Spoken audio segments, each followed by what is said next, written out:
खबर है में खुश आमदीद। मैं हूं मियां शाहिद। नाज़रीन, आज के शो में हम बात करेंगे ट्रंप की कॉल के बाद क्या मोदी जंग से बाज आ जाएगा। इस मौजू पर भी बात की जाएगी कि क्या अफगानिस्तान भारतीय तर्ज पर डैम बनाकर पाकिस्तान का पानी रोकना चाह रहा है, और क्या हुकूमत ने बिजली का फी यूनिट 22 रुपए का करने का फैसला कर लिया है। और आखिर में बात करेंगे कि वजीर आला KP सुहेल अफरीदी जो हैं वो इमरान खान से मुलाकात के बगैर क्या काबीना तश्कील नहीं देंगे। इन तमाम मौज़ूआत पर हमारे साथ मेहमान होंगे। पहले सेगमेंट की तरफ बढ़ते हैं और मेरे साथ मुअज़्ज़ज़ मेहमान हैं जनरल रिटायर्ड रज़ा मोहम्मद साहब और air commodore retired Khalid Chishti साहब। उनसे बात करते हैं। जनरल साहब, मैं आपकी तरफ पहले आता हूं। सर, सदर ट्रंप ने आज मोदी को तंबीह की है कि पाकिस्तान के साथ जंग नहीं होनी चाहिए, और उसमें दूसरी जानब यह खबर आई है कि भारत ने बाकायदा दरख्वास्त की है अमेरिका से कि उनका टैरिफ कम किया जाए। अभी ट्रंप ने इस पर कोई रिस्पांस तो नहीं दिया, लेकिन क्या ट्रंप की कॉल पर क्या भारत जो है वो उनका जंगी जुनून मोदी का उतर जाएगा? क्या वो अब हमारे साथ जो है वो जंगी जुनून छोड़कर तिजारत पर, मसला कश्मीर पर बातचीत करने पर आमादा होगा? और क्या भारत जो है वो सिंध मुआहदे पर जो उसने यकतरफा तौर पर मुअत्तल किया था उस पर शर्मिंदा होगा? और आखिरी सवाल सर करूंगा कि क्या दहशत गर्दों की सहूलत कारी से भारत जो है वो बाज आ जाएगा? इस पर भी बातचीत करेगा। जी, अस्सलाम वालेकुम। बहुत शुक्रिया मियां साहब मुझे प्रोग्राम में लेने के लिए। सबसे पहले बाज आने की बात से शुरू करते हैं। जी, टेररिज्म से बाज मुझे नहीं लगता कि इंडिया आसानी से आएगा। इंडिया पूरी कोशिश करेगा कि जितनी उनको एम्बेरसमेंट हुई है कन्वेंशनल वॉर में और इन द फील्ड, तो उसके लिए उनके पास जवाब जो है वो सिर्फ ये टेररिज्म ही है। हाँ, अलबत्ता जब पाकिस्तान ने रिटेलिएट किया है, एक काउंटर स्ट्राइक्स लॉन्च की हैं अफ़गानिस्तान के ऊपर, तो अफ़गानिस्तान पे डिपेंड करेगा कि वो अभी उनको कितनी स्पेस देता है। इंडस वाटर ट्रीटी का पहले भी हमारी बातचीत हुई थी। मेरे ख्याल में इंडस वाटर ट्रीटी को इलादा एक वन साइडेड एब्रोगेट करना जो है मुमकिन नहीं है। इसमें पार्टी जो है पाकिस्तान है, पार्टी एक इंडिया है, और इसके अलावा पार्टी जो है वर्ल्ड बैंक है। और वर्ल्ड बैंक का मतलब है कि वर्ल्ड है, वर्ल्ड की पावर्स हैं, और ये सिर्फ it is not only between Pakistan and India. दुनिया के 30-35 ममालिक हैं जिनके साथ एक दूसरे के साथ अपर रिपेरियन और लोअर रिपेरियन के मुआहदे हैं। तो इंडस वाटर ट्रीटी को ख़त्म करना या हेल्ड इन अबेयंस करना लॉन्ग टर्म के लिए मुश्किल होगा। लास्ट पॉइंट ये कहूँगा कि उन्होंने कहा था एक बूंद पानी की नहीं आएगी, तो हम लोग जितने भी थे आपके साथ डिस्कशन होती थी यही कहते थे कि इतने पानी को रोकना बड़ा मुश्किल होता है। रोकेंगे कैसे, यूटिलाइज़ कैसे करेंगे? अगर रोकेंगे भी तो बहुत टाइम लग जाएगा। लास्ट पॉइंट इसमें यह है कि अगर वो ये काम करते हैं तो उसमें काफ़ी साल लगेंगे। पानी को यूटिलाइज़ कैसे करेंगे? और अभी आपने देख ही लिया कि जब ये बहुत सारी बारिशें हुई तो वो तो संभाल ही नहीं पाए अपने आप को भी और ना पानी को। नेक्स्ट पॉइंट आपने फरमाया है जंग के बारे में।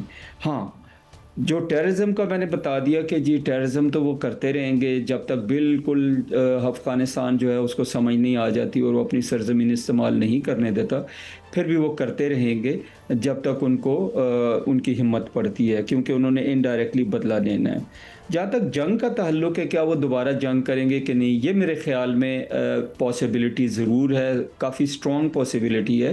कि एक तो आपने फरमाया कि जी मिस्टर ट्रंप ने कहा उनको कि वॉर नहीं करनी। नंबर 2 बात, इफ़ यू रिमेंबर हमने बात की थी कि सऊदी अरेबिया के साथ जब आपका डिफेंस एग्रीमेंट हो गया हुआ है और एक तरफ सऊदी अरेबिया है, एक तरफ हम हैं, और एक दूसरे पे हमले के लिए दूसरे पे हमला तसव्वुर होगा, का मतलब है कि इंडिया अगर हमारे साथ जंग करेगा तो सऊदी अरेबिया के ऊपर भी जंग है। अभी आते हैं जो टैरिफ्स हैं और जो रशिया का ऑयल है और उन चीज़ों की तरफ जो आपने फरमाया। बात यह जी कि इंडिया की मजबूरी है, इंडिया अभी आइसोलेट हो चुका है। 25 साल 20 साल उन्होंने खूब इंजॉय किया as strategic partner, as net security provider, उनको इकोनॉमिक, डिप्लोमेटिक, मिलिट्री सारी सपोर्ट्स मिलती रही हैं। अभी जब ट्रंप, आपको पता है वो ट्रंप साहब एक परफॉर्मर हैं, तो वो इंडिया के परफॉर्मेंस से वो नालां हुए, खुश नहीं हुए, तो दैट इज़ वाई ये सारी सुबकी हुई। और उसके बाद नेक्स्ट चीज़ ये है कि मोदी साहब का जो इशू है वो ये है कि एम्बैरेसमेंट के बाद उनमें इतनी ग्रेस भी नहीं है कि वो ग्रेसफुली एक्सेप्ट कर सकें कि मिस्टर ट्रंप ने उनकी हेल्प की है और या ये जंग बंद कराई है।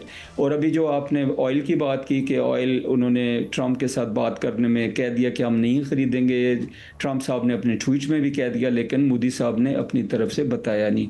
ये क्यों हो रहा है, कैसे होगा? इंडिया की मजबूरियाँ दो हैं।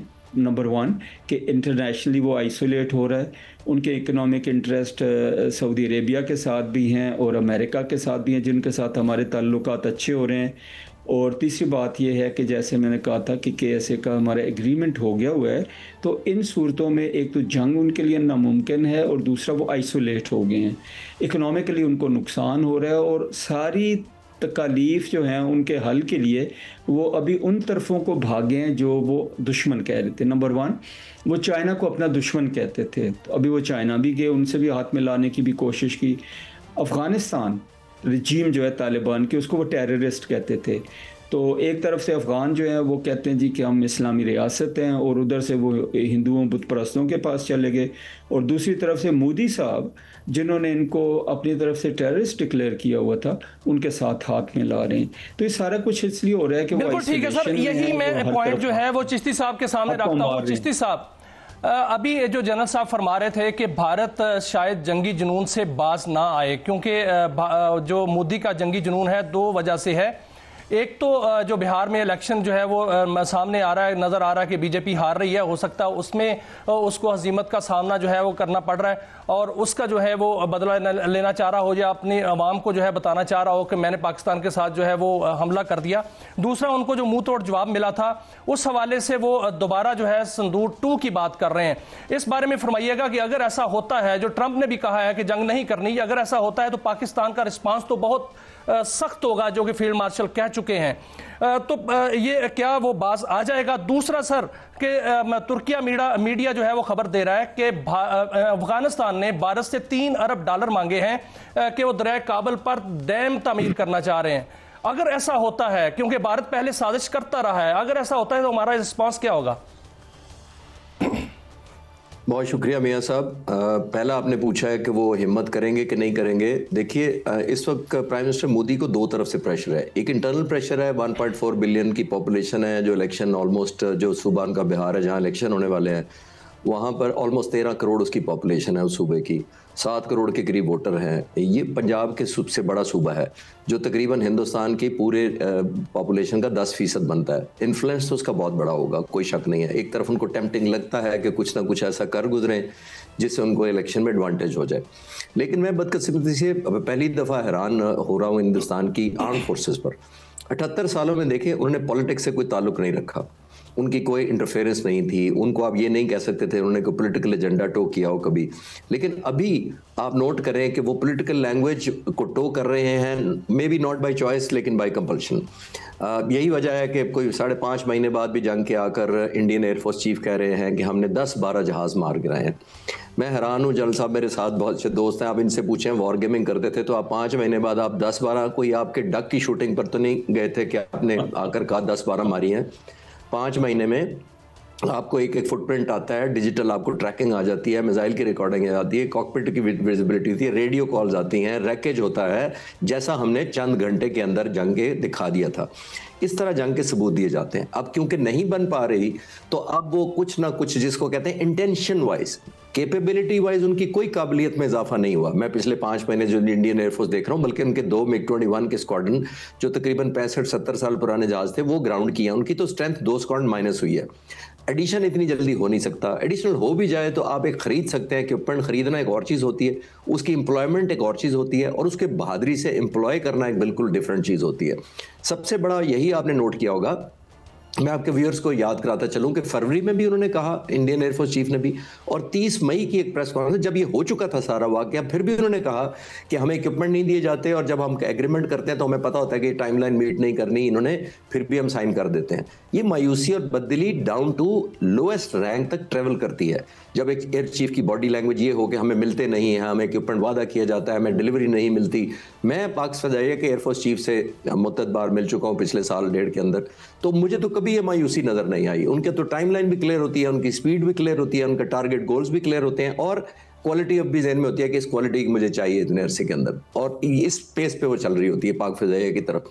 तो ये बड़ी रेडिएट करती है। कंक्लूजन ये इसका करें कि मेरा नहीं ख्याल कि कैपेबिलिटी वाइज भी और हौसला वाइज भी इस वक्त इंडियन आर्म फोर्सेस करना चाहेंगी और ना कर सकेंगे। साहब एक तरफ तो यही है कि उनका हौसला नहीं है सर, एक तरफ तो यही है, सॉरी एक रहनुमाई चाहूंगा बीच में, कि वो एक तरफ तो यही है कि उनका हौसला नहीं है, लेकिन दूसरी तरफ जो राजनाथ हैं वो कहते हैं कि हम जो ब्रह्मोस मिसाइल हैं पाकिस्तान का एक एक इंच जो है वो उनके निशाने पर है। हमारे जो जेफ थंडर ने वहां पर अजरबैजान तक जो है वो प्रवास की है नॉन स्टॉप, तो क्या भारत महफूज है हमारे मिसाइलों से और हमारे एयरक्राफ्ट से, हमारे जेट तैयारों से?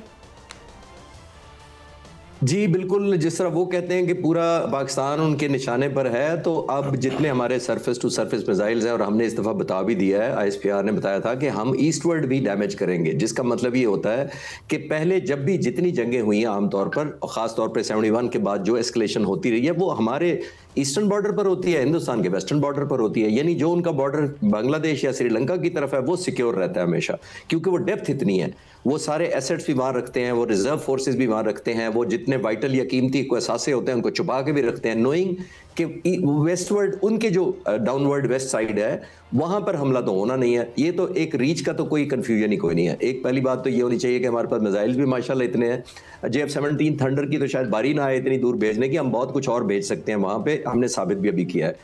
मोस्ट इंपॉर्टेंट बात यह है कि वो तो हमारे बॉर्डर के अगेंस्ट इसी JF-17 थंडर से अपना S-400 मिसाइल नहीं बचा सके, जो सबसे खतरनाक उनका वेपन था और जो प्रोटेक्शन देता था। 600 किलोमीटर से वो ट्रैक करता है, 400 किलोमीटर वो लॉक करके टारगेट को मार देता है। उसकी रेंज में घुस के पाक फिजाइया के फाइटर्स ने मारा है, जो मैं पहले दिन से कह रहा हूँ ये सुइसाइडल मिशन था।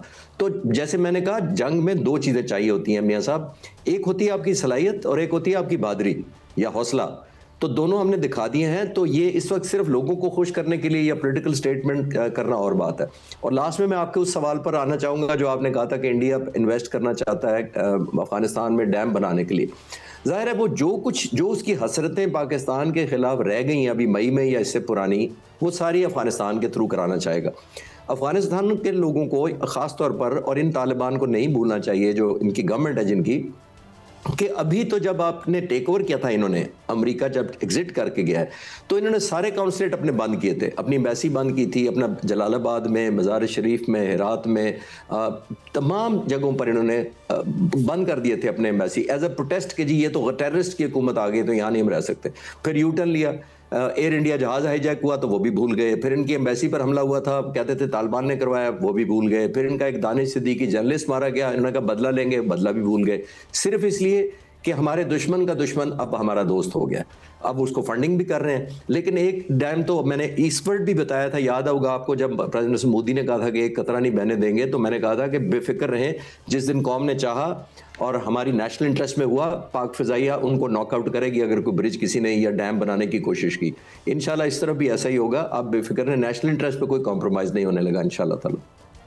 इंशाल्लाह। चिश्ती साहब, जनरल साहब मैं आपकी तरफ आता हूँ। गजा की बात करते हैं कि गजा के हवाले से अमन मुआहिदा इजराइल बार बार तोड़ रहा है, वहां पर बार बार जो है वो जारहियत अभी कर रहा है और उसकी खिलाफ वर्जी कर रहा है। लेकिन सदर ट्रंप जो है वो हमास की तरफ उनका जोर है और वो उनको कह रहे हैं कि अगर वो सीधे ना हुए तो वहां पर मशरक़ वुस्ता के ममालिक जो हैं वो पूरी ताकत से गजा में दाखिल होंगे। क्या वो अमन फोर्स की बात कर रहे हैं या कोई जंगी फोर्स की बात कर रहे हैं? जी मियां साहब, सबसे पहले तो एक छोटी सी क्लैरिफिकेशन जी। जब आपने पिछले क्वेश्चन में मुझसे पूछा था तो मैंने एक चीज़ पे कहा था कि वो नहीं करेंगे, दैट इज़ कन्वेंशनल वॉर। जो जंगी जुनून बेशक उनका जितना मर्जी हो, अभी हालात सूटेबल नहीं है इंटरनेशनली, और जैसे चिश्ती साहब ने एक्सप्लेन किया कैपेबिलिटी वाइज भी उनके लिए हालात सूटेबल नहीं है कि वो कोई जंग करें या हमला करें।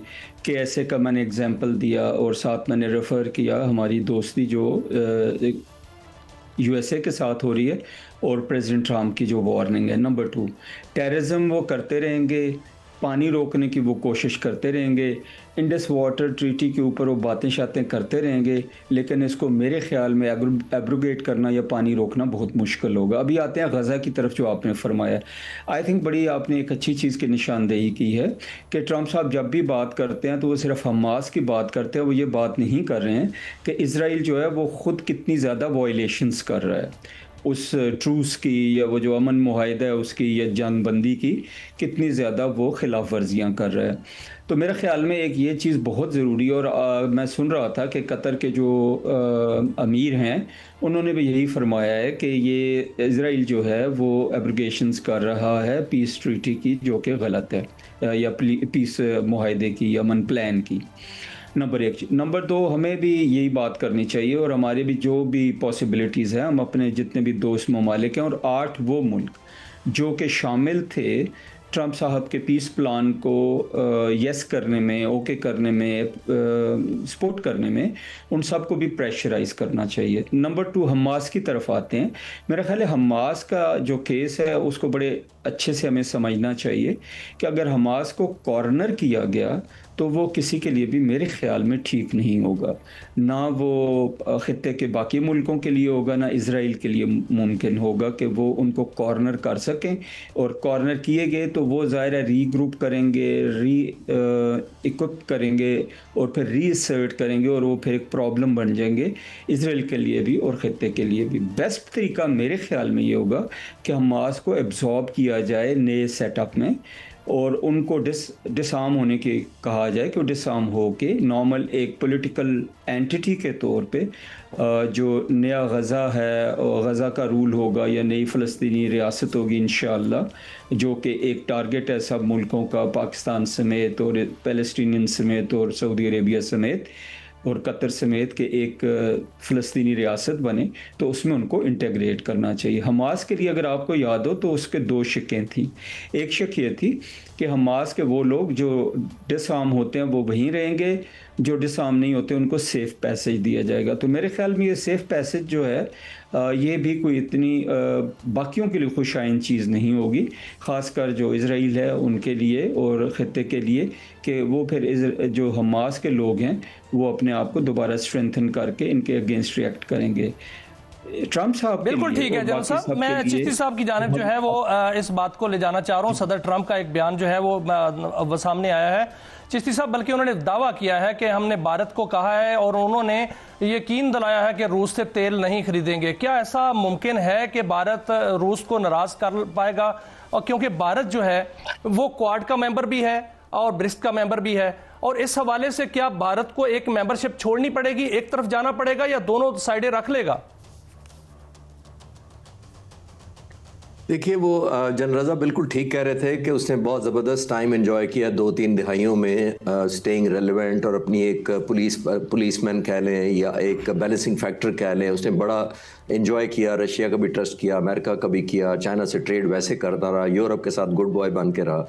लेकिन अब चीज़ें एक्सपोज होना शुरू हो गई हैं। अब दोनों तरफ से विकेट के खेलना मुश्किल हो गया हुआ है। अब इंडिया के साथ ये हुआ है कि वो between devil and deep sea वाला चक्कर हो गया है कि एक तरफ रशिया खड़ा है जिसके साथ बड़ी पुरानी एसोसिएशन रही है 60-70 सालों की, एक तरफ अमेरिका है जो न्यू ऑब्वियसली रीजनल कहीं ग्लोबल पावर है जिसका बहुत बड़ा इन्फ्लुएंस है और उसके हाथ में बहुत कुछ है।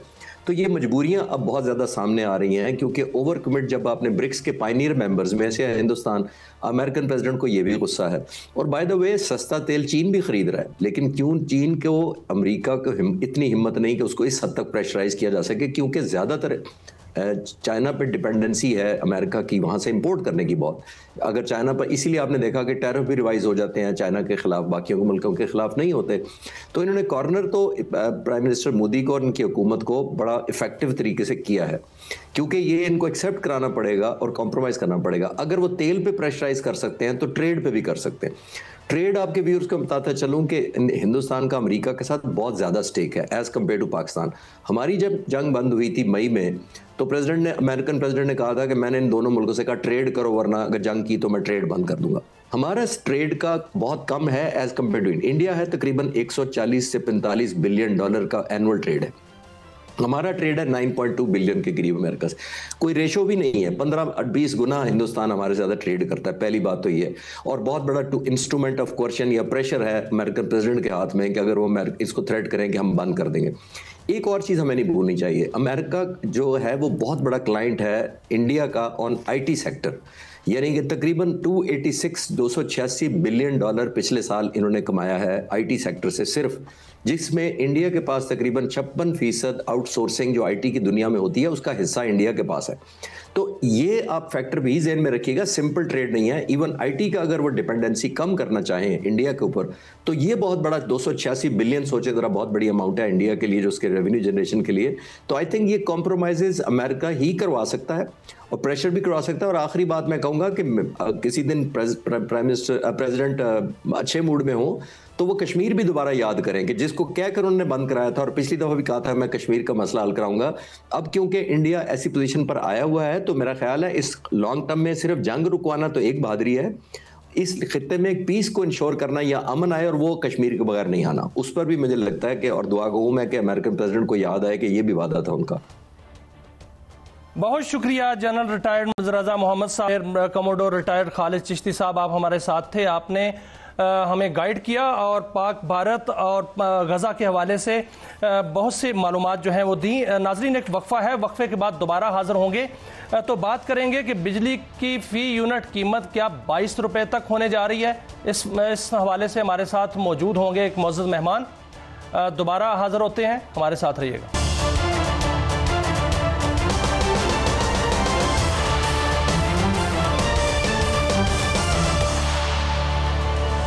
Welcome back.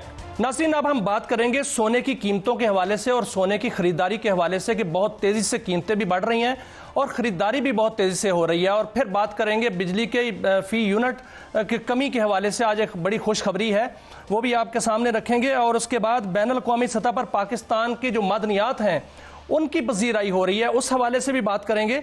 इन सब मौज़ूआत पर बात करने के लिए हमारे साथ मौजूद होंगे डॉक्टर इकरामुल हक साहब, माहिर मुआशियात हैं, गहरी नज़र है मईशत पर, उनसे बात करते हैं, उनसे रहनुमाई लेते हैं। डॉक्टर साहब, बैनुल अक़वामी सतह पर जो सोना है उसकी कीमतें जो है वो बढ़ती जा रही हैं, आज तो थोड़ी सी कम हुई हैं लेकिन उसकी खरीदारी भी साथ साथ बढ़ रही है। पाकिस्तान ने भी इसकी तजारत जो है वो खोल दी है। वजूहात क्या हैं? क्या सोना इसलिए खरीदा जा रहा है कि डॉलराइजेशन जो है वो ख़त्म हो रही है, कम हो रही है, डॉलर पर इन्हिसार कम हो रहा है, और डॉलर जो है वो आगे इसका मुस्तकबिल क्या देख रहे हैं और सोने का मुस्तकबिल क्या देख रहे हैं? ये शुनीद है कि सोने की कीमत इतनी बढ़ जाएगी कि आज आम आदमी की पहुंच से तो बिल्कुल दूर हो चुका है, लेकिन ये मुल्कों की पहुंच से भी दूर होता जा रहा है। जी बहुत शुक्रिया मियां साहब। दरअसल आपने देखा होगा कि जो दुनिया की इस वक्त माशी आउटलुक का जायजा है, जिसको IMF ने भी जाहिर किया है, वो बड़ा हंगामा खेज है और उसमें बहुत जो है गैर यकीनी की सूरत हाल है। इस वजह से जब ऐसी सूरत हाल होती है तो लोग फिर अपनी वेल्थ को बचाने के लिए, उसको एक सतह पर रखने के लिए कोशिश करते हैं कि वो ज़्यादा से ज़्यादा सोना ख़रीदें, क्योंकि ये समझा जाता है कि आज भी सोना जो है उससे ही सारे जो है चीज़ों की कीमतों का तयन होता है। और अगर आपके पास सोना है तो अगर करेंसी डीवैल्यू भी होगी तो सोने की प्राइस उसको कवर कर लेगी, क्योंकि उसी लिहाज से सोना भी बढ़ता जाएगा। अब ये इसलिए कीमतें बढ़ रही हैं कि बहुत एक तरफ रश है खरीदने का। जब भी आपको पता है डिमांड एंड सप्लाई के अंदर बहुत ज़्यादा किसी चीज़ की तलब होती है और रसद कम होती है तो फिर कीमतें बहुत बढ़ती हैं। इससे ये अंदाज़ा तो नहीं लगाया जा सकता कि डॉलर के ऊपर इसका क्या असर पड़ेगा, मगर हमें पता है कि आम तौर पर जब अमेरिका के अंदर गैर यकीनी की सूरत हाल पैदा होती है, जैसे लॉकडाउन चल रहा है और भी जो ट्रंप साहब की पॉलिसीज़ है, उसकी वजह से इस बात के तो ख़तरात हैं कि आहिस्ता आहिस्ता डॉलर जो है वो अपनी वक़्त और कदर खो रहा है। और इस लिहाज से भी लोग जो है वो धड़ाधड़ सोना ख़रीद रहे हैं कि अगर डॉलर में रखे तो फिर ये ना हो कि कहीं डॉलर बहुत नीचे आ जाए और उनको मसाइल का सामना करना पड़े। तो मेरा ये ख्याल है कि ये कुछ अरसा ये इस तरह की बात रहेगी, और जब तक आलमी सूरत हाल के अंदर ये गैर यकीनी की सूरत हाल ख़त्म नहीं होती, सोना ख़रीदने का दबाव जो है वो बढ़ता ही रहेगा और पता नहीं कहाँ जाकर रुकेगा। मगर ये बात सही है कि अब ये आम आदमी की पहुँच से तो दूर हो ही चुका है, अब हुकूमतों की पहुँच से भी दूर हो रहा है। डॉक्टर साहब, जो सोना है वो तो इसलिए ख़रीदा जा रहा है कि उसमें डॉलर जो है वो ज़ाहिर है आलमी मार्केट में डॉलर पिट चुका है और डॉलर की कीमतें कम हो रही हैं। पाकिस्तान के अंदर जो है वो डॉलर की कीमत कम नहीं हो रही, उसमें डॉलर की कीमत वही है। और बहुत से माहिरीन ये कह रहे हैं कि डॉलर की कीमत ये नहीं है बल्कि कोई तो 200 रुपये तक भी बात कर रहा है। अगर ये डॉलर की कीमत कम हो जाए, और ये किस तरह हो सकती है, तो फिर पाकिस्तान के अंदर पेट्रोलियम मसनूआत की कीमतें भी कम होंगी और दीगर कीमतें भी कम हो जाएंगी। जी, अब देखिए पाकिस्तान के जो माशी इशारिये वो तो बेहतर हो रहे हैं और काफ़ी अरसे से रुपए की कीमत डॉलर के मुकाबले में मुस्तहकम है। ये बात सही है कि जो एक्चुअल डॉलर का रेट है, जिसे हम एक्चुअल पैरिटी कहते हैं, वो लोगों का ख्याल है कि अब ये कुछ ज़्यादा ही ओवर वैल्यूड है। उसका ज़्यादा दारोमदार तो इस बात पर ही होगा कि पाकिस्तान की एक्सपोर्ट्स बढ़ें और जो हमारा करंट अकाउंट डेफिसिट है वो कम हो, क्योंकि हमारे यहाँ जो डॉलर की कीमत है वो तबादले की वजह से, क्योंकि हम चीज़ें ज़्यादा मंगवाते हैं और बाहर कम बेचते हैं, तो हमारे यहाँ डॉलर के ऊपर दबाव रहता है। इसलिए हमें उसको बहुत ज़्यादा नीचे जाता हुआ हम नहीं देखते हैं। अगरचे आपने तो सरमाया कि दुनिया के अंदर तो उसकी कीमत बुरी तरह नीचे जा रही है। तो पाकिस्तान में अगर आने वाले दिनों में पाकिस्तान की बरामदात पे और हमारी रेमिटेंसेस में इजाफा हुआ, तो फिर यकीनी तौर पर पाकिस्तान भी अपनी डॉलर की कीमत को नीचे लाएगा, क्योंकि ये ज़्यादा आपको पता है कि मार्केट में इसका भी रसद और तलब का मामला होता है। जब स्टेट बैंक इसके अंदर कोई थोड़ी सी भी मैन्यूवरिंग करता है तो प्राइसेस में फ़र्क पड़ता है। मगर उम्मीद की जानी चाहिए कि आने वाले 6-7 महीनों में हम डॉलर के मुकाबले में पाक रुपीज़ को मुस्तहकम होता देखें तो उससे बहुत फ़र्क पड़ेगा। आपने दुरुस्त फरमाया कि हमारी चूँकि इकॉनमी ज़्यादा इम्पोर्ट बेस है और अगर हमारी इंपोर्ट के लेवल के ऊपर कीमतें कम होंगी तो फिर तकरीबन हर चीज़ की कीमत और उसमें पेट्रोलियम जो प्रोडक्ट्स है उसका तो बहुत ही दारोमदार होता है, क्योंकि हम तो माशाल्लाह बिजली भी ज़्यादातर जो है वो आपको पता है कि पेट्रोल से ही और प्रोडक्ट से ही और खाम तेल से ही बना रहे होते हैं। तो ये बात बहुत ज़रूरी है कि हम तवज्जो दें और पाकिस्तान के जो रुपया है उसकी कीमत को डॉलर के मुकाबले में बेहतर करें। सर बिल्कुल ठीक है। मैं आपके सामने एक खुशखबरी रखता हूं। बिजली के हवाले से बात हुई तो एक खुशखबरी बिजली के हवाले से, बिजली के सार्फिन के हवाले से सर पावर डिवीजन की जानिब से खबर आई है कि एक रायती पैकेज, एक बल्कि रिलीफ पैकेज जो है तवील मुद्दती वो सामने आ रहा है, जिसमें बिजली का फी यूनिट रेट जो है ज़रई सार्फिन के लिए और सनती सार्फिन के लिए 22 रुपए से 23 रुपए 50 पैसे फी यूनिट तक आ जाएगा। और इसका हो सकता है कि आइंदा 1-2 दिन में बाकायदा तौर पर ऐलान कर दिया जाए और 3 साल के लिए ये रिलीफ पैकेज है। इससे तो डॉक्टर साहब फरमाइएगा कि ये तो बहुत बड़ी खुशखबरी है और इससे मईशत भी चलेगी, हमारी लागत भी कम होगी और जो इन्हिसार जो है वो सोलर पर हो रहा था वो ख़त्म हो जाएगा तकरीबन, क्योंकि सोलराइजेशन जिस मिकदार से बढ़ रही थी वो जो है वो खतरा था इस पावर सेक्टर को, तो वो खतरा भी जो है टलता हुआ नजर आ रहा है। जी, ये तो बहुत ही अच्छी खबर है, क्योंकि अगर हम अपनी एनर्जी की कॉस्ट को इतना नीचे ले आए कि उससे जो अभी हमने पहले जिक्र कर रहे थे कि हमारी एक्सपोर्ट तो तभी बढ़ेगी ना अगर हम कंपेटिटिव होंगे।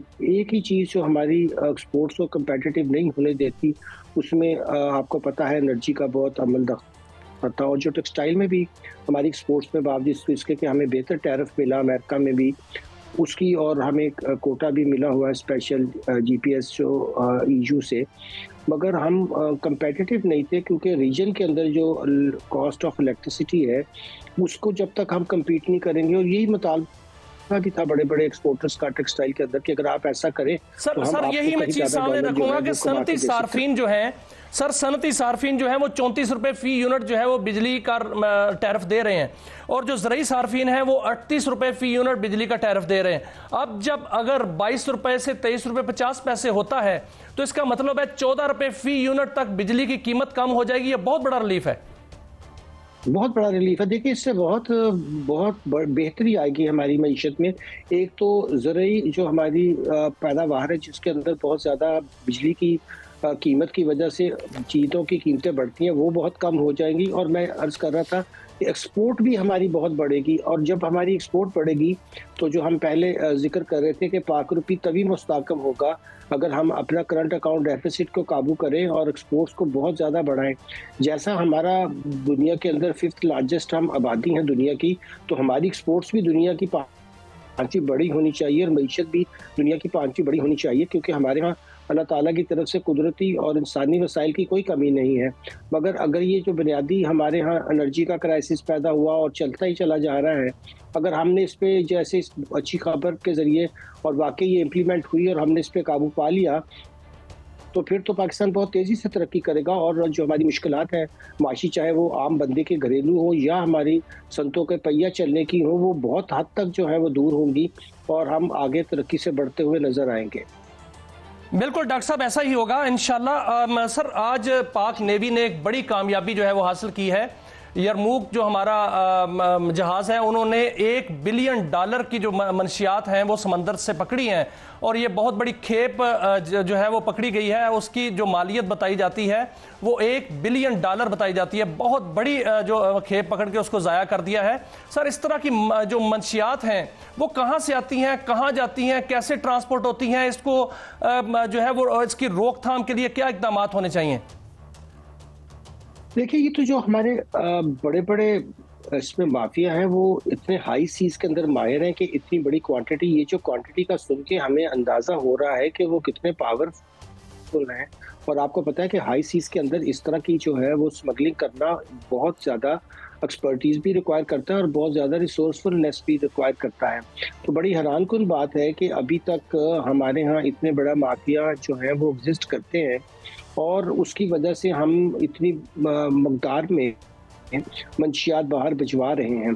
तो मेरा ख्याल ये है कि नेवी ने जो काम किया है उसको बहुत सराहना चाहिए, और अब एंटी नारकोटिक फोर्स को और बाकी जो लॉ इन्फोर्समेंट एजेंसीज हैं जो हमारे इस वक्त सूबाई सतह के ऊपर एक्साइज एंड टैक्सेशन वाले देखते हैं नारकोटिक्स को रोकथाम का कारोबार, तो एक कोऑर्डिनेटेड एफर्ट होनी चाहिए जिसमें पाकिस्तान का एंटी नारकोटिक फोर्स, पाकिस्तान की जो कस्टम्स की हैं, जो हमारी नेवी की फोर्स। बिल्कुल डॉक्टर साहब, ऐसा होना चाहिए। बहुत शुक्रिया डॉक्टर इकरामुल हक साहब, आपने हमें किया और बहुत सी खबरें जो हैं वो दी, और ये खुशखबरी भी जो है सामने आई कि बिजली की कीमतें कम होने जा रही हैं। नाजरीन, एक वक्फा है, वक्फे के बाद दोबारा हाजिर होते हैं तो बात करेंगे कि वज़ीर आला KPK ने 7 रोज हो चुके हैं उनको हल्फ उठाए हुए, अभी तक काबीना तश्कील नहीं दी। क्या वज़ीर आला इमरान खान से मुलाकात के बगैर काबीना तश्कील नहीं देंगे? इस पर बात करेंगे और दीगर मौज़ूआत पर बात करेंगे। हमारे साथ मुअज़्ज़ज़ मेहमान होंगे, हमारे साथ रहिएगा।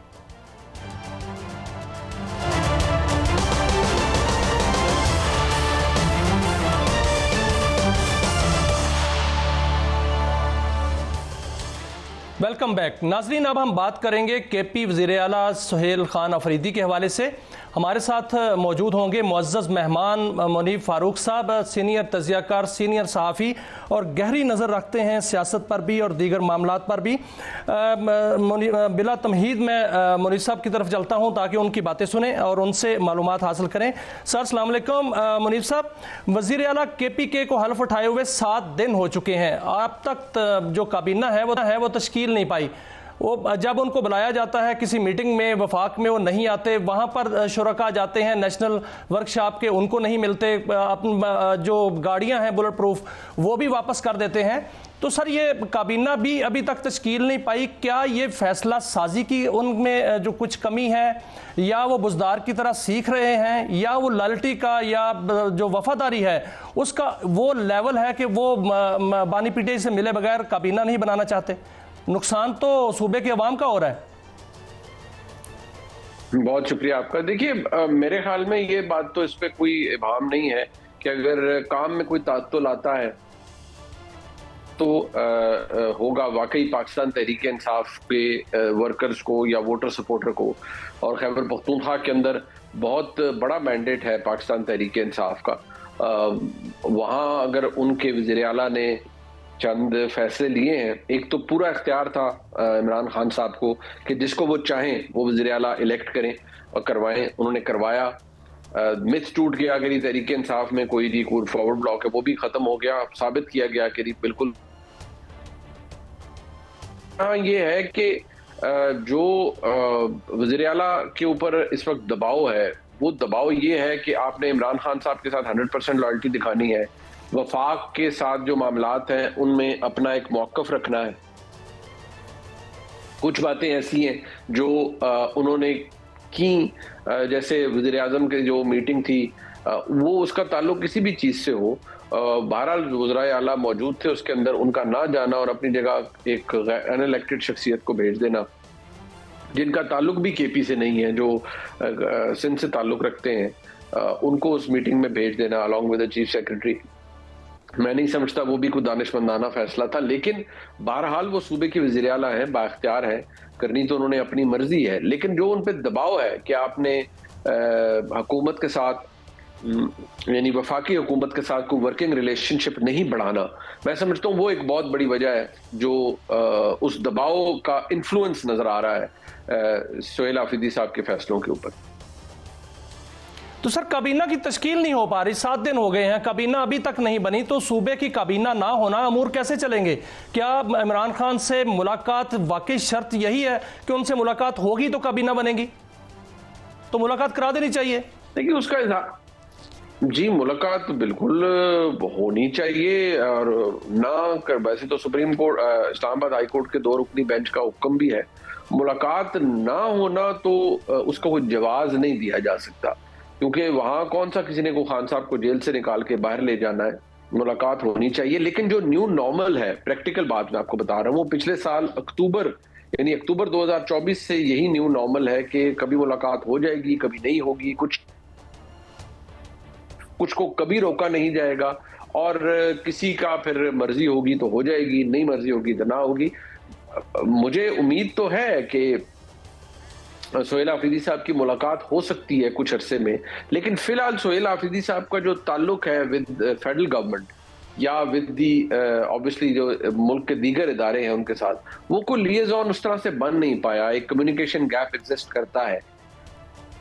ऐसी सूरत हाल में सोहेल आफरीदी साहब क्या कर पाएंगे? खान साहब के लिए रिलीफ और ये चीजें तो दूर की बात है, फिलहाल तो मुलाकात एक इशू बनी हुई है। अब जारी बात है वो वज़ीर आला है, वो जेल तोड़ के तो अंदर नहीं जा सकते, लेकिन वफाकी हुकूमत को मुलाकात करवा देनी चाहिए, इसमें कोई मजाका नहीं है। लेकिन ये बात ज़हन में रखिएगा कि इससे ये भी पता चलता है कि खान साहब का जो मॉडल है खैबर पख्तूनख्वा का या ओवरऑल रहा है, वो ये कि वो एक कंट्रोल्ड वज़ीर आला चाहते हैं, जिसके ऊपर वो न सिर्फ चेक रखें बल्कि वो हर कदम उठाए इमरान खान साहब की मर्जी से। देखिए मुनीफ साहब, उन्होंने काम तो अभी शुरू नहीं किया, सीएम साहब ने 7 दिन हो गए हैं, काबीना भी नहीं बनी, लेकिन आज उन्होंने बयानात ज़रूर दिए हैं, बल्कि उन्होंने जलसों का ऐलान कर दिया है। उन्होंने कहा है कि जुमे को जलसा जो है वो होगा चारसदा में, हफ्ते को होगा खैबर में, और इतवार को जो है वो जलसा करना चाह रहे हैं कर्क में, और उसमें उन्होंने कहा कि नए लाहे अमल का ऐलान करूँगा। क्या वो लाहे अमल ये हो सकता है कि वो वफाक की तरफ लॉन्ग मार्च का ऐलान कर दें, फिर ये इजाज़त दी जाएगी? देखिए जो सोहेल आफरीदी साहब ने, अब जारी बात है, उन्होंने जब तक वो 2-4 प्रोवोकेटिव बयान दिन में नहीं देंगे तो उनका वोटर सपोर्टर जो जिसके सामने अब वो बहैसियत वज़ीर-ए-आला जाएंगे, इमरान खान साहब के फ्रंट यानी ओपनिंग बैट्समैन के तौर पर जाएंगे, जहाना खेल पेश करने वाले शख्स की हैसियत से जाएंगे, तो वो तो 4-5 जगहों पर जाकर स्टेटमेंट्स देंगे, खिताब करेंगे, जोशीले लोगों का खून गरमाएंगे और इमरान खान के वोटर सपोर्टर को राजी करेंगे, जो क्योंकि वो आईएसएफ से आए हैं तो उनमें जोश और जज्बा भी भरपूर है, जवान है, यंग ब्लड है, तो वो तो इस चीज को एग्जिबिट करेंगे। लेकिन प्रैक्टिकली देखा जाए क्या वो कुछ हासिल कर पाएंगे खान साहब के लिए? 2 ही चीजें हैं।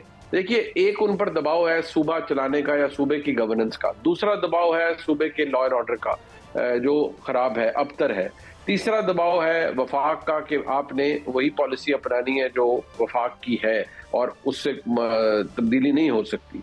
चौथा दबाव है पीटीआई के वोटर सपोर्टर का कि आपने तो ललकारना है वफाक को और बिल्कुल उनकी बातें नहीं माननी। पांचवा दबाव वो पाकिस्तान की मिलिट्री एस्टेब्लिशमेंट का है कि भाई खैबर पख्तूनख्वा के अंदर हालात ठीक नहीं है, और साबिक वजीर आला को भी और ओवरऑल नेशनल सिक्योरिटी कमेटी के अंदर ये कहा गया है कि आपकी गवर्नेंस बहुत पुअर है, आपने पिछले 12 साल में क्या डिलीवर किए, को इतना एनरिच करें कि जो गवर्नेंस के गैप्स हैं इनको ब्रिज किया जाए।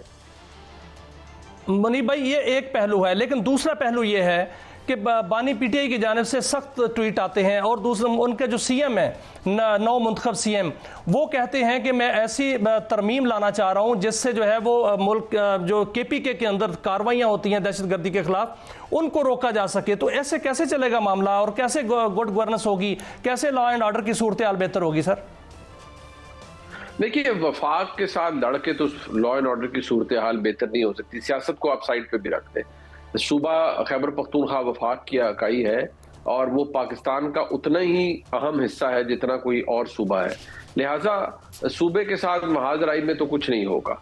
लेकिन अलबत्ता अगर कोऑपरेशन एक्सटेंड होती है, हालात बेहतर होते हैं, तो वो सूबे के अंदर रिफ्लेक्ट करेगा। लेकिन अगर सोहेल आफरीदी साहब महज वो फैसले करते हैं जो उन्हें खान साहब करने के लिए कहते हैं, कल वो अपनी काबीना के इजलास में कुछ ऐसे मुतनाज़ा फैसले अगर करते हैं तो वो फैसले तो हो जाएंगे लेकिन उन पर अमल दरामद शायद नहीं हो पाएगा, इसलिए क्योंकि इस वक्त तो सिचुएशन ऐसी है जहां हमारे सामने अदालतों के फैसले मौजूद रहे और उन पर अमल दरामद नहीं हुआ। तो एक काबीना का फैसला, एक हुकूमत का फैसला, एक सूबाई हुकूमत का फैसला अगर किसी ने उसको डिसरिगार्ड करना हुआ तो वो कर जाएगा।